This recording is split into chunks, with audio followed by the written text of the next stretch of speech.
Assalamualaikum warahmatullahi wabarakatuh. Perkenalkan, nama saya Alvinda Hairunisa.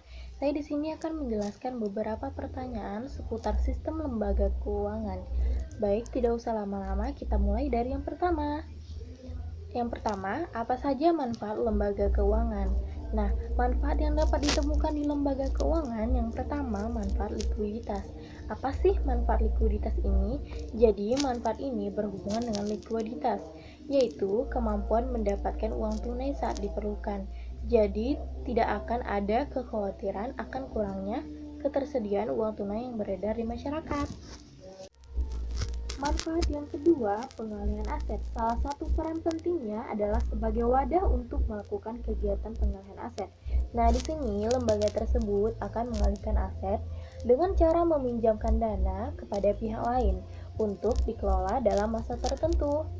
Nah, dana yang dialihkan ini berasal dari simpanan masyarakat yang menabung di lembaga tersebut. Nah, untuk manfaat yang ketiga, yaitu realokasi pendapatan. Manfaat selanjutnya ini adalah sebagai wadah untuk melakukan realokasi pendapatan. Dengan demikian, pendapatan yang masuk dan tersimpan di lembaga tersebut dapat digunakan di masa depan dengan mudah. Manfaat keempat, kemudahan transaksi. Nah, ini terakhir, ini juga memiliki manfaat besar dan peran yang penting dalam penyediaan jasa yang mempermudah transaksi keuangan. Nah, dengan adanya lembaga ini, masyarakat bisa menghemat waktu dan tenaga dalam melakukan kegiatan yang berhubungan dengan keuangan. Nah, selanjutnya pertanyaan yang kedua. Ada nggak sih faktor yang dipertimbangkan oleh Bank Indonesia dalam melakukan perencanaan pencetakan uang rupiah? Nah, tentu saja ada. Nah, jadi ada 3 faktor yang dipertimbangkan Bank Indonesia dalam melakukan perencanaan pencetakan uang rupiah. Faktor pertama, tambahan uang kartal yang diedarkan, yaitu tambahan uang kartal yang diperlukan masyarakat sejalan dengan meningkatnya perekonomian. Nah, dalam menentukan tambahan uang kartal yang diedarkan ini, proyeksi dilakukan dengan memperhatikan asumsi besaran ekonomi makro yang meliputi inflasi, suku bunga, produk domestik bruto, dan nilai tukar. Asumsi besaran ekonomi makro tersebut harus dikoordinasikan dengan pemerintahan atau Kementerian Keuangan. Selain memperhatikan besaran ekonomi makro, perkiraan tambahan uang kartal yang diedarkan ini juga mempertimbangkan data historis outflow uang yang keluar dari Bank Indonesia dan inflow uang yang masuk kembali ke Bank Indonesia. Faktor yang kedua yaitu penggantian uang yang dimusnahkan karena tidak layak edar, yaitu perkiraan jumlah uang yang akan dimusnahkan oleh Bank Indonesia. Pemusnahan uang ini dilakukan oleh Bank Indonesia. Sebagian besar berasal dari setoran bank atau inflow uang yang masuk ke Bank Indonesia. Oleh Bank Indonesia diklasifikasikan sebagai uang tidak layak edar. Jumlah uang tidak layak edar yang dimusnahkan tersebut harus diganti dengan yang baru atau clean money policy. Dan faktor yang terakhir yaitu yang ketiga, menjaga kecukupan persediaan kas Bank Indonesia melalui penetapan kas minimum dan iron stock nasional. Nah, kas minimum adalah persediaan kas yang harus dijaga oleh setiap kantor Bank Indonesia yang memperhatikan faktor kelancaran distribusi uang dan ketersediaan modal transportasi. Saat ini, Bank Indonesia menetapkan jumlah kas minimum sebesar 2 hari rata-rata outflow bulanan untuk kantor pusat Bank Indonesia, 1 minggu rata-rata outflow bulanan untuk kantor Bank Indonesia di wilayah Jawa, dan 2 minggu rata-rata outflow bulanan untuk kantor Bank Indonesia di wilayah non-Jawa.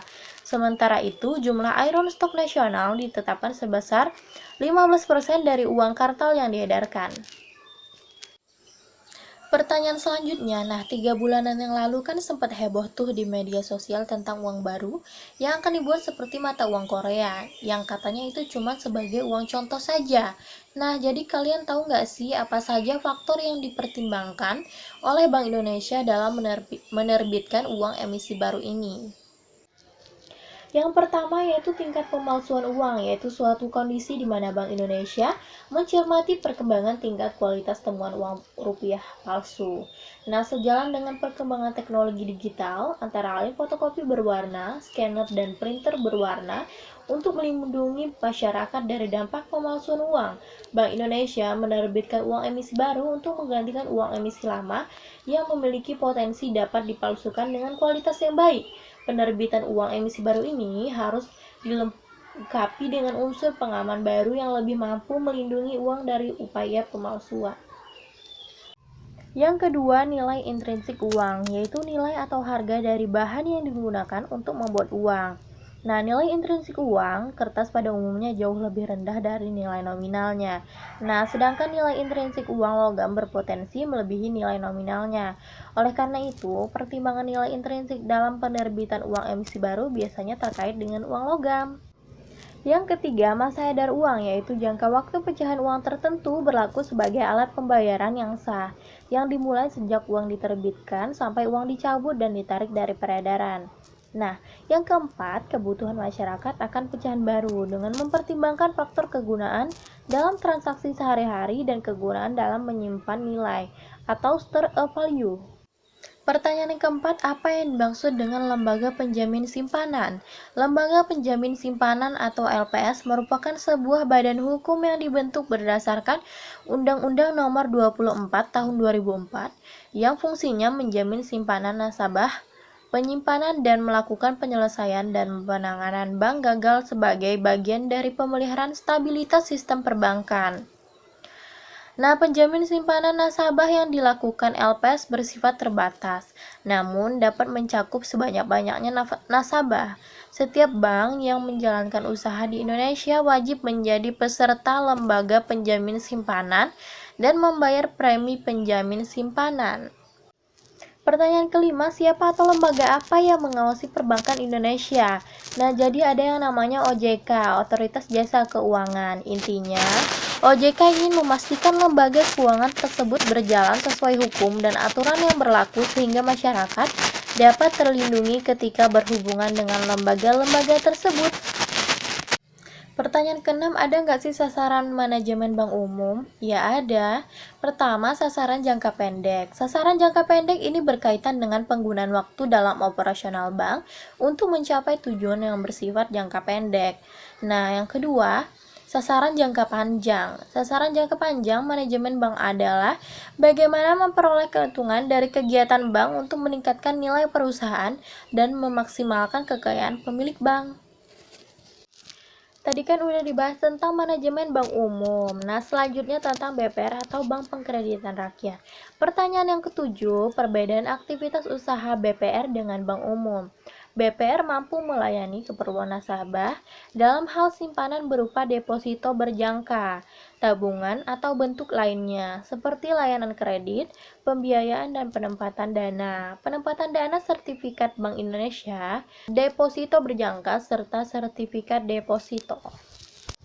Sedangkan pada bank umum, mereka masih bisa melayani seluruh kegiatan BPR dan layanan lainnya, seperti menerbitkan surat terhadap pengakuan hutang, membuat surat pengakuan hutang, menyediakan tempat penyimpanan surat berharga dan barang, aktivitas falas, dan aktivitas umum lainnya. Nah, bank umum juga masih bisa melayani transaksi keuangan seperti inkaso, clearing, falas, dan transfer yang tidak bisa dilakukan oleh BPR. Selanjutnya tentang bank syariah. Pertanyaan ke-8, bagaimana sih sistem bank syariah? Pendekatan pada bank syariah ialah sistem bagi hasil. Nah, dana yang diterima bank akan disalurkan untuk pembiayaan.